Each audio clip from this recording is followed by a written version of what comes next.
In one of the footnotes of Rabbi David Silber's Haggadah, I found a tremendous insight this year that I'd like to share with you.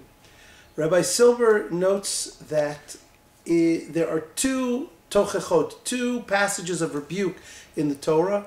One in the end of Sefer Vayikra in Parshat Bechukotai, and one at the end of Sefer Dvarim in Parshat Ki Tavo.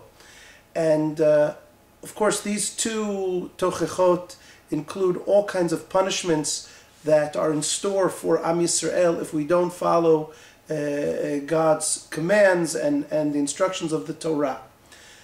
At the end of the tochecha in Vayikra, we get a conclusion that gives Am Yisrael some hope.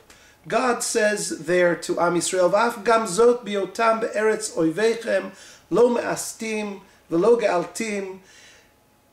Yet, says God, when Am Yisrael has been exiled and they're in the land of their enemies and they are suffering, I will not completely hate them. I will not completely destroy them.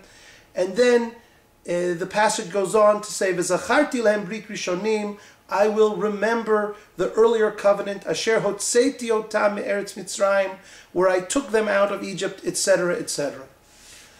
Rabbi Silber notes that this concluding passage of hope doesn't appear in the Tochacha in Sefer Dvarim.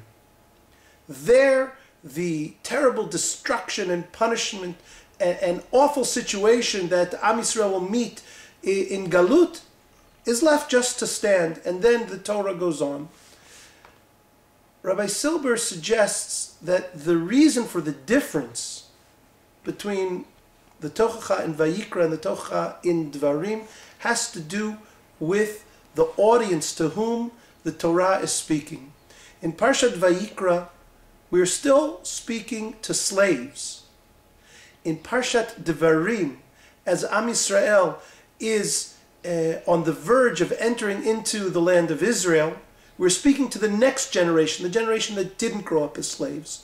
For the generation that did not grow up as slaves, says Rabbi Silber, they don't need a message of hope, because having grown up as dignified people with a sense of self and self-assurance, they themselves can bring that message. They themselves can build a future.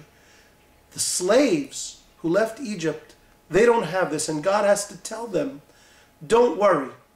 When things get terrible, I'll take care of you. What an incredibly powerful message that those of us who look back upon earlier generations who experienced slavery, the Torah has an understanding, an expectation that we ourselves can imagine a brighter future. And not only can we imagine that brighter future on our own, perhaps the Torah is telling us we can even build it for ourselves.